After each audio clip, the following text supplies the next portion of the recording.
Hello friends, this is Victor here. Welcome back to the Intelligent Investor channel. In today's video, I'm going to give you an updated analysis of Google stock. I want to analyze Google stock again because I believe it's currently greatly undervalued. Most importantly, I'll explain why I believe US antitrust regulators will not be able to break up Google's search and ad tech businesses. As always, I'd like to give you some context first. At the time of making this video, Google stock is still down significantly from its recent peak, mainly because of several major headwinds. First, the market is concerned about Trump's trade war and reciprocal tariffs, which will likely slow down the US economy and increase inflation. Second, there are fears that ongoing antitrust cases may force Google to break up since Google has a near monopoly in the general search market. Google also has a dominant position in the online advertising market. Third, there is growing concern that large language models and AI search engines may disrupt Google's core search business. Interestingly, despite all the major concerns and fears, Google's business fundamentals have not changed at all. For example, Google's revenue has continued to grow consistently in almost every quarter over the past few years. Google's operating income has also grown steadily almost every quarter, despite the ongoing trade tensions, antitrust cases, and fears that ChatGPT and other AI search engines may replace Google. This suggests that the antitrust cases against Google and fears of large language models replacing it are overblown. So in this video, I'm going to explain why I believe Google stock is currently greatly undervalued. I will also cover why I believe the US antitrust regulators won't be able to break up Google's search and ad tech businesses, Google's long-term growth prospects, its stock valuation, and whether I plan to buy more shares going forward. If you like this video, make sure to hit the like button, subscribe, and turn on the notification button. I will continue to make many excellent investing analysis videos every week that will help you become a great investor. Each video usually takes me more than 30 hours to make, so if you like this channel and want to support it, check out my Patreon blog in the video description. Our goal is to help our members become multi-millionaires through investing. Once you become a premium member, you can follow all the stocks I'm investing for the long term, follow my personal stock portfolios, and download the latest intrinsic valuation models for all the stocks I'm analyzing, so you'll know when a company becomes undervalued, fairly valued, or overvalued now. Also, you have access to all my latest stock ratings for all the stocks I'm analyzing. The link is in the video description. Take a look, let's start. Before discussing Google's long-term growth prospects, I want to start by addressing its biggest risk. At the time of writing this script, there are two major federal antitrust cases underway against Google. The first case targets Google's search business, while the second case focuses on its ad tech business. In both cases, the courts allege that Google holds a monopoly in the search market and in significant parts of the ad tech market. Currently, both cases are in the remedies phase. This means the courts are considering the actions and penalties that may be imposed on Google in the upcoming months. Of course, Google is expected to appeal any rulings. My best guess is that these antitrust cases will take several years to fully settle. Now, according to the Wall Street Journal, in court filings, the Justice Department or DOJ has argued that Google should face serious consequences for its monopolist conduct, a court-ordered sale of its Chrome browser, termination of agreements that give its search engine default status on smartphones and other devices, and a requirement to provide competitors with access to data. Google has long argued that it competed fairly to achieve its success, and has told Judge Mehta that the Justice Department's remedies proposal will hinder innovation and harm consumers. The Justice Department brought the case in October 2020, during the final months of President Trump's first term. At the time, it was seen as the most significant tech antitrust case since the Justice Department's years-long fight with Microsoft in the 1990s. The plaintiffs suggest that Google, which controls about 90% of the global search market, has used illegal agreements to sideline its rivals and harm consumers and advertisers in the process. A trial last year focused just on liability revealed that Google has paid Apple more than $20 billion a year for Google search engine to be the default on Apple's Safari web browser. This is the second part, which focuses on Google's ad tech business. The DOJ proposed that Google sell its ad exchange ADX business as soon as possible under the oversight of a court-appointed divestiture trustee who would solicit potential buyers. ADX, the ad exchange, is a marketplace where advertisers and publishers can sell and buy ad inventory. The filing said Google should also look to offload its DFP ad platform for publishers, claiming that it too had substantial anti-competitive effect and was an instrument of the tech company's monopoly power in the market. In a court filing dated May 5th, the company said divestiture isn't warranted in this case and wouldn't be technically feasible. Google instead laid out what it said were appropriate remedies for the issues raised, saying it respectively disagrees with the court's liability decision and intends to appeal. Divestiture is not as simple as selling either the ad exchange ADX or DFP source code to a willing buyer. Because the code will not work outside of Google, divesting would require developing and creating new versions of ADX and DFP capable of working outside Google's proprietary software and hardware infrastructure. The company instead proposed conduct remedies it claims will address the violation the court found and restore competition, including making ADX real-time bids for open web display ads available to all rival publisher ad servers. Here's the deal. At the time of making this video, US antitrust regulators, including the DOJ and FTC, are targeting all the major tech companies including Google, Meta, Amazon, and Apple. Among them, Google is facing the most scrutiny and antitrust cases because of its dominant position across several major businesses. Let me give you several examples. First, Google has dominated the search market for many years. Before ChatGPT was released, Google held about 92% of the search market. Today, it has only dipped slightly to around 90% of the search market. Contrary to market concerns, these stats show that large language models, or LLMs, and AI search engines are not replacing Google. Second, Google Chrome is the most widely used web browser in the world, consistently holding over 60% of the market for many years. Third, Google's Android OS is the most popular mobile operating system globally, maintaining around 70% of the market. Apple's iOS is the only real competitor to Android OS. And fourth, Google remains the leader in the digital advertising market. As you can see here, Google continues to generate more advertising revenue than both Meta and Amazon in nearly every quarter. Based on my understanding, the DOJ has proposed several major remedies to the court. First, the DOJ wants Google to sell off its Chrome web browser and end its exclusive agreements with Apple, Samsung, Firefox, and other companies that have made Google the default search engine on their smartphones and web browsers. Second, the DOJ is pushing for Google to license its user search data and index data to competitors, allowing other companies like Microsoft Bing, DuckDuckGo, and Yahoo to better compete in the search market. Regarding Google's ad tech business, the DOJ wants the company to sell off its ad exchange platform or even break up Google's entire ad tech business. Here's my prediction.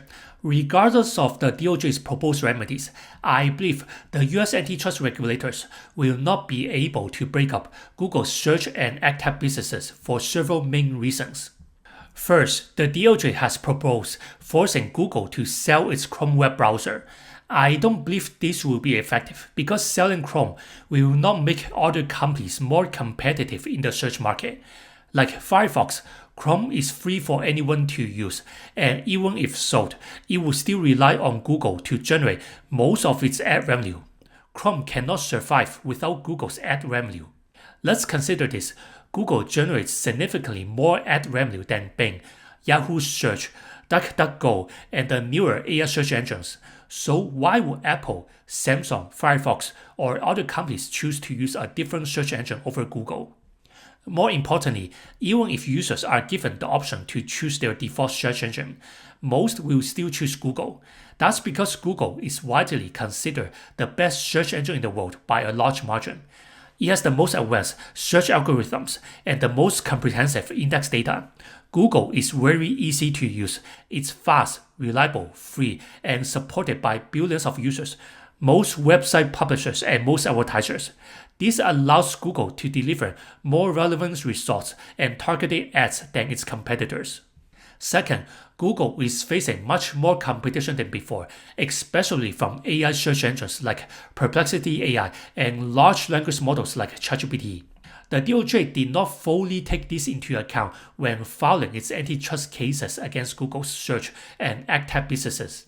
These AI models and search platforms have the potential to disrupt Google's dominance and capture a portion of its search market. That said, disrupting Google's search business will not be easy because Google has its own AI tools, including AI Overviews, AI Mode, and Gemini Pro, which directly compete with ChatGPT. Here's the interesting part. Just before I started making this video, Eddy Cue, a senior VP at Apple, gave testimony in federal court in defense of Google's search and AdTech businesses. He stated that AI search engines are already starting to disrupt traditional search engines like Google, even without a breakup. Eddy Cue revealed that for the first time ever, Google's search declined in Safari last month. He said that has never happened in 22 years. He believes this drop is because of more people turning to AI tools like ChatGPT, Perplexity AI, Google's Gemini, and Microsoft Copilot to search for information instead of relying solely on Google. Of course, Eddy Cue wants to show the court that Google is now facing real competition from AI search engines and large language models. At the same time, he wants to protect Google's search business because Google pays Apple $20 billion per year to remain the default search engine in Safari. Realistically, no other company can match that kind of payment. He even admitted that he has lost a lot of sleep over the possibility of Apple losing that $20 billion in annual revenue from Google.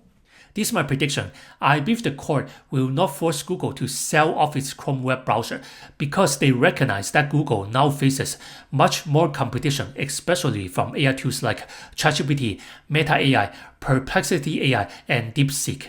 For example, at the time of making this video, ChatGPT already has around 600 million monthly active users and is still growing quickly, while Meta AI has between 700 and 800 million monthly active users.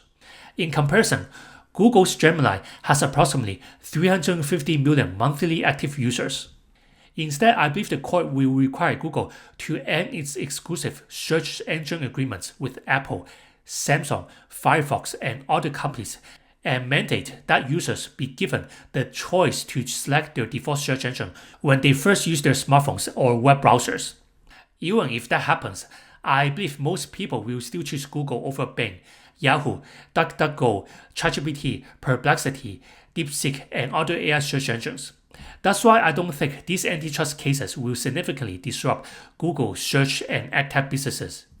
What about Google's AdTech business? As I mentioned earlier, the DOJ has recommended that the US court break up Google's AdTech business, specifically by requiring Google to sell its ad exchange platform to another company. The DOJ argues that Google has too much control over every part of the AdTech market.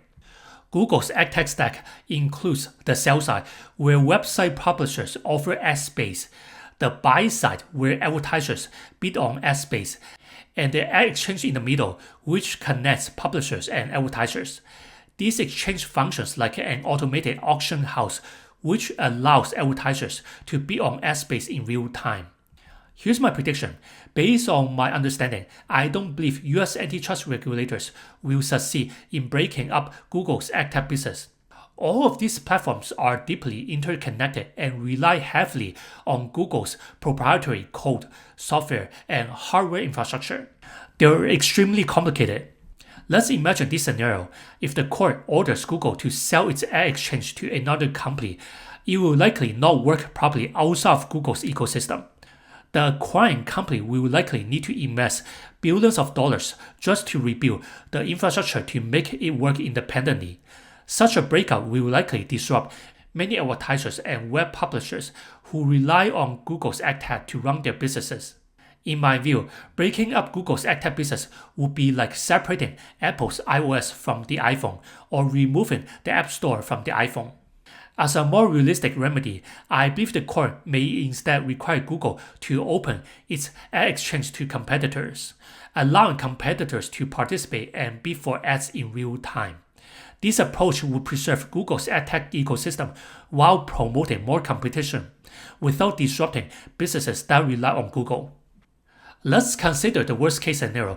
Based on my understanding, Google's network's advertising revenue will likely decline more quickly over the next several years if the court requires a breakup of its AdTech business. Google Network generates ad revenues from third-party websites, which is separate from Google Search and YouTube advertising. At the time of making this video, Google Network accounts for about 10% of the company's total advertising revenue, while Google Search and YouTube contributes the remaining 90%. This suggests that even if Google Network's ad revenue continues to decline, the overall impact on Google's total advertising revenue will likely be limited. In fact, Google Network's revenue has already been decreasing gradually for several years, and this trend will likely continue even without the court requiring Google to break up its ad tech business. I've said this many times before, the US and China are locked in an AI arms race that will last for many years. Both countries are competing in artificial intelligence, advanced chip design and manufacturing, cloud computing, AI robotics, and other leading-edge technologies. They're racing to become the global leader in AI, driven by both national security concerns and economic reasons. Outside of search, Google is a market leader in advanced AI models, custom AI chips, and cloud computing through Google Cloud. The US wants to make sure that American companies remain global leaders in this AI arms race. That's why it would not make sense for US antitrust regulators to break up Google's search and AdTech businesses. Doing so would make Google less competitive compared to major Chinese AI companies like DeepSeek, Alibaba, ByteDance, and Baidu. So after considering these factors and the broader AI arms race with China, I believe the DOJ and federal courts will ultimately decide not to break up Google's search and AdTech businesses.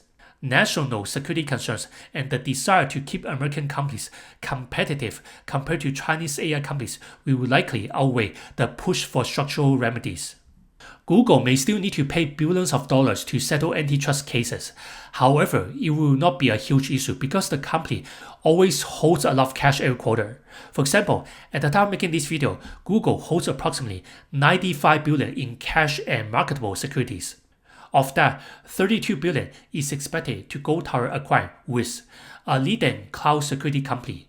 In comparison, Google has about $23 billion in long-term debt and operating lease liabilities. So even after acquiring Wiz and paying off all its long-term debt and operating lease liabilities in advance, Google will still have around $41 billion in cash. Moving on, let's talk about Google's long-term growth prospects. I believe Google will continue to perform very well over the long term because of several secular growth drivers.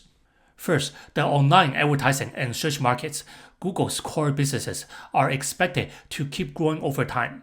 People are increasingly searching for information online through the most popular platforms like Google, YouTube, Amazon, ChatGPT, Gemini, Meta AI, Perplexity, and other AI search engines. This long-term secular trend will continue for many years. Google and YouTube remain the two largest and most widely used search platforms in the world. Most advertisers depend on them to promote their products and services.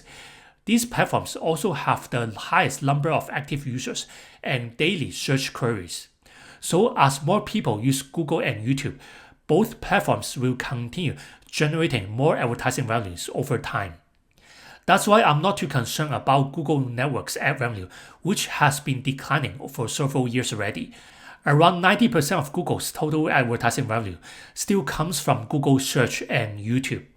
Moreover, Google Cloud has become the company's second most important and fastest growing business. It's also becoming much more profitable. I believe Google Cloud will eventually become as profitable as AWS. I'll talk more about this later on. As I mentioned earlier, if users are given the option to choose their default search engine on smartphones and web browsers, I believe most will still choose Google over Bing, Yahoo, ChatGPT, Perplexity, and other AI search engines. That's because Google remains the most powerful search engine in the world, with the most advanced search algorithms. Google with AI overviews is free for everyone to use. Google also has the most user search data, the best index data, the most websites, and the most advertisers supporting Google's search and advertising platform. This is why it's nearly impossible to compete with Google in the search market. Moreover, we need to consider Google's broader ecosystem, not just Google's search. I believe antitrust regulators will struggle to break up Google's businesses because many of its services are tightly integrated and rely on each other to work. For example, Google Search, YouTube, Gemini, Chrome, Android, the Play Store, Gmail, Google Drive, and Google Cloud all work together. They often share user data, search data, software, hardware infrastructure such as Google's TPUs, and backend systems to work together. This means breaking up Google's Search, Chrome, and AdTech businesses will be too complicated and not be possible at all. Large language models or LLMs and AI search engines now have the largest potential to disrupt Google's search business. This is why Google's search market share dipped slightly from around 92% in November 2022 when ChatGPT was released to around 89% today.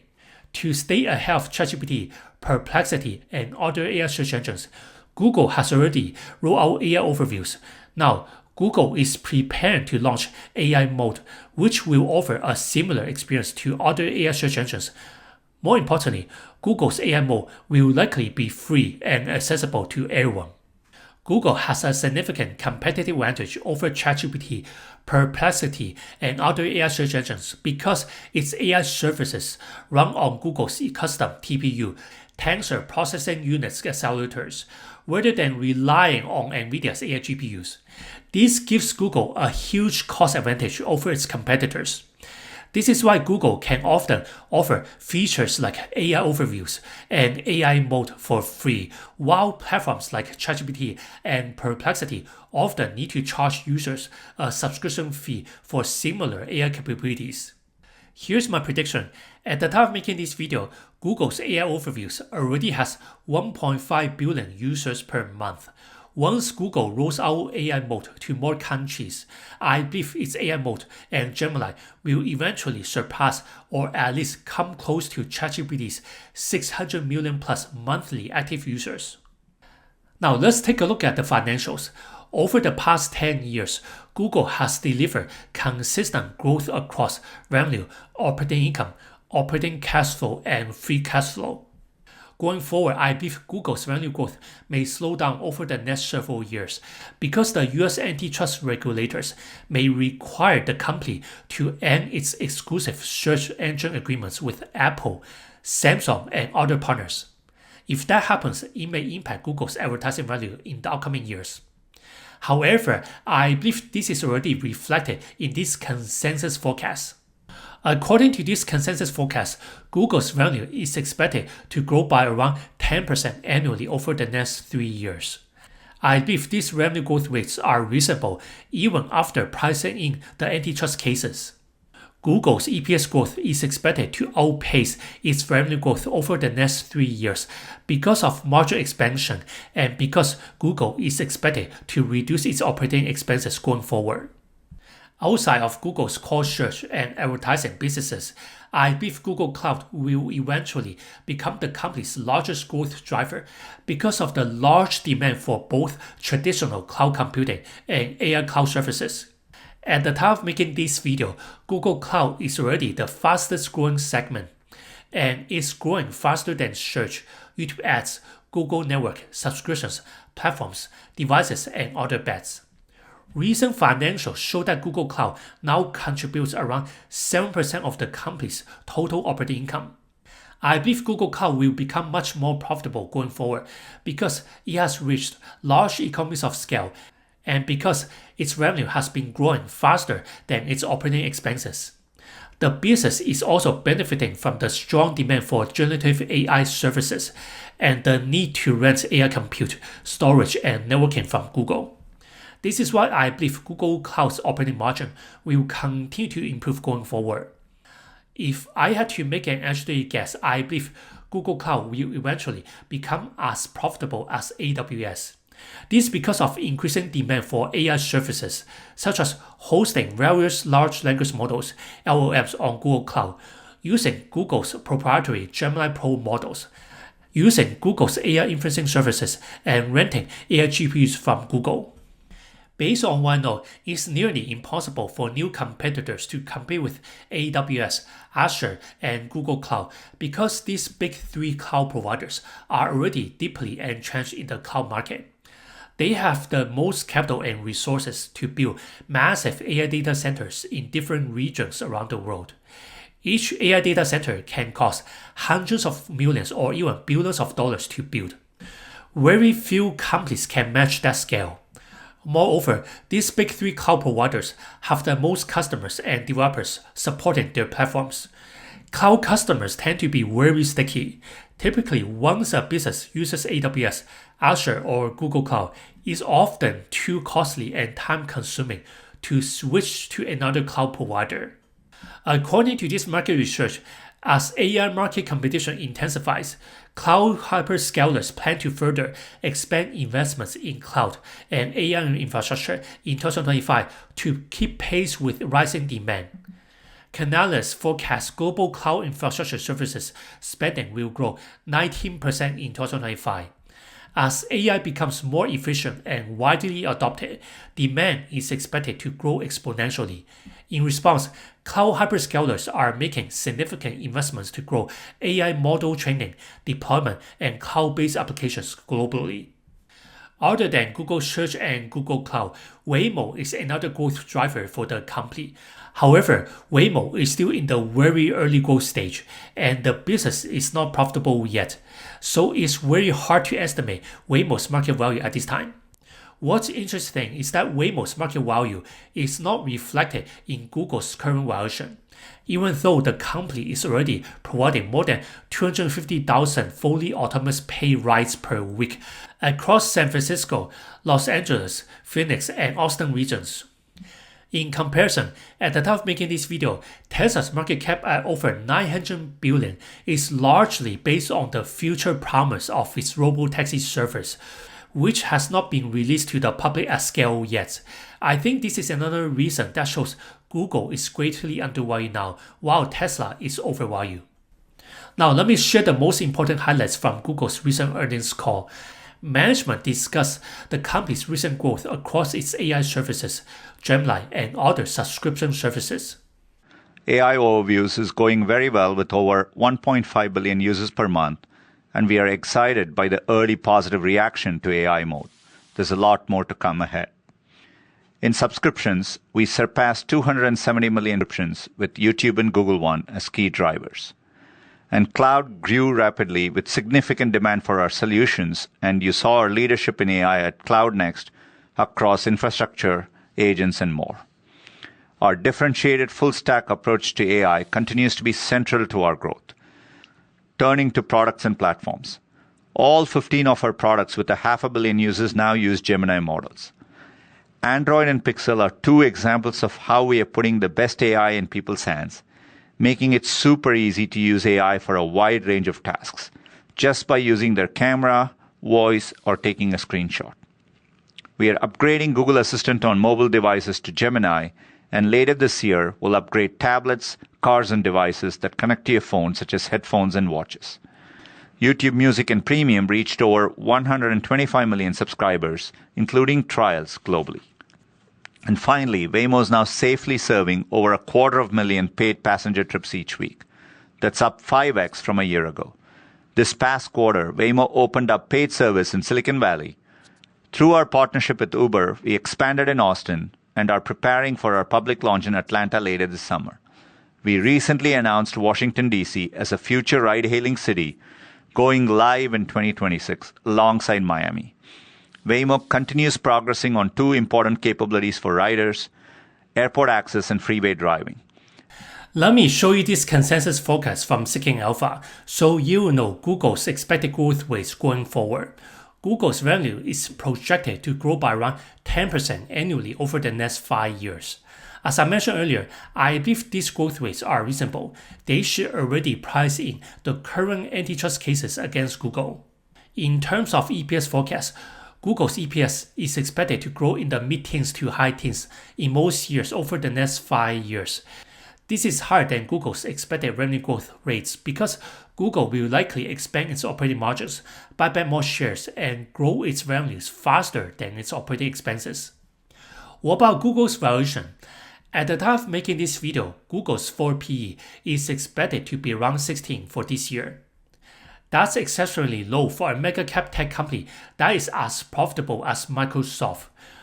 Looking ahead to next year, Google's forward PE is projected to decrease to around 15. I believe this forward PE suggests that Google is greatly undervalued now. Right now, I'm building an investing app with a friend, and here's a quick preview. We plan to release the app later this year once we have fixed most of the bugs.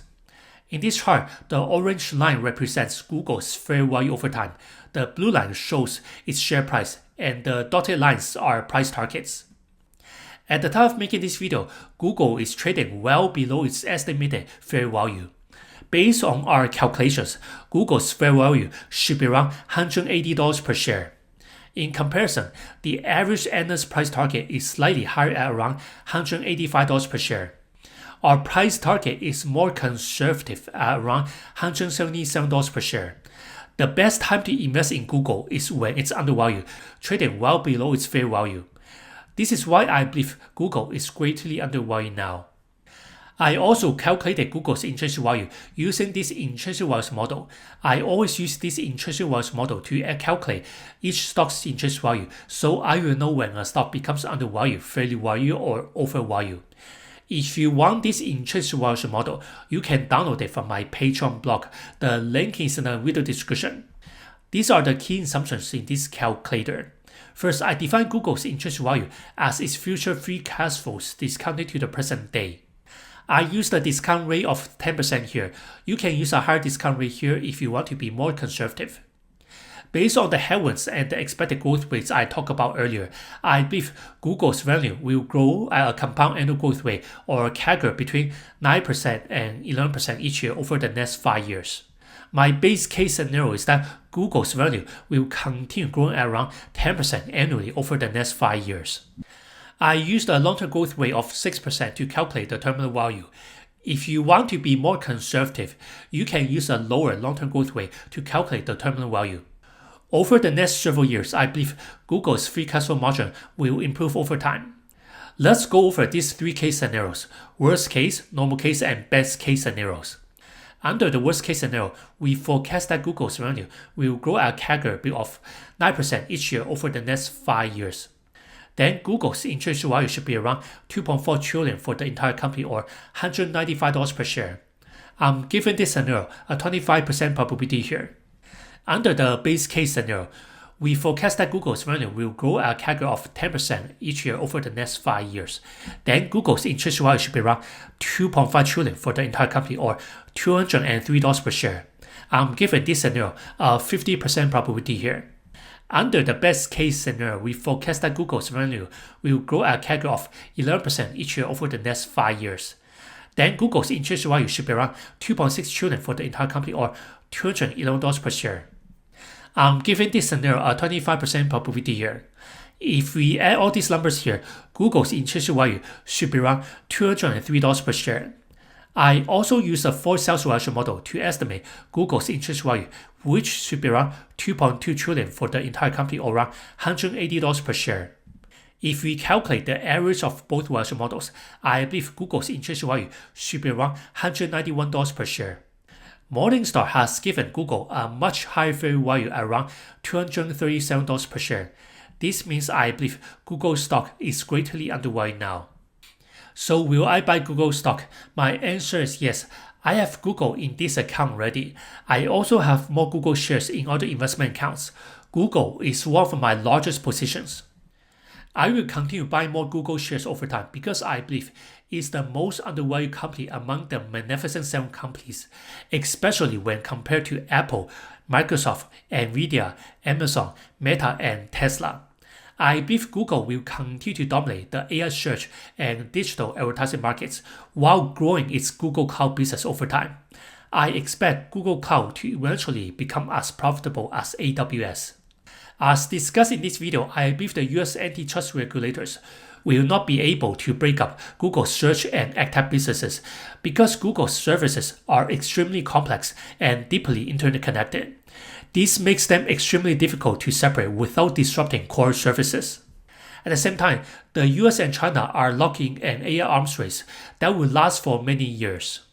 The US wants American companies to dominate in AI, advanced chip design and manufacturing, cloud computing, AI robotics, and other leading-edge technologies. This is why I believe the antitrust regulators will not break up Google's businesses.